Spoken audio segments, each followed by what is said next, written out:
ज्याने अनेक मृदंगाचार्य आतापर्यंत घडवलेले आहेत, घडवण्याचं काम ते सुद्धा सध्याही करत आहेत.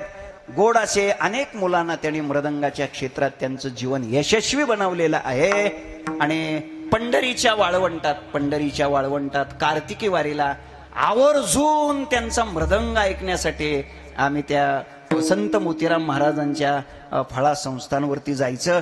कुठेतरी कोपऱ्यात बसायचो, काय मृदंग वाजवतोय बाबा माणूस, असं ते ऐकाय आपल्याला काय कळत नाही त्यातलं, पण ते वाजवलेलं ऐकायला गोड वाटतं. असे नामदेव मामा केंद्रे या ठिकाणी उपस्थित आहेत.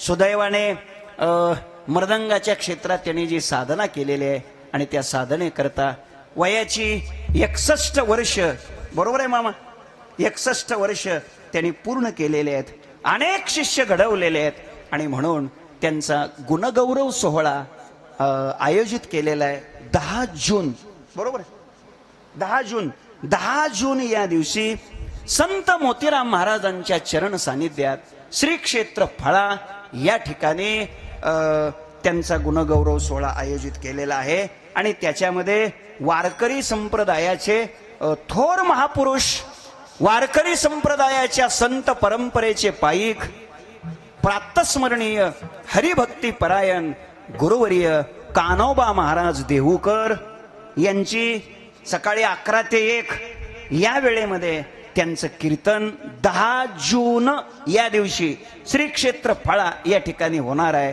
कशा निमित्ताने? आदरणीय नामदेव मामा केंद्रे यांच्या गुणगौरव सोहळ्याच्या निमित्ताने.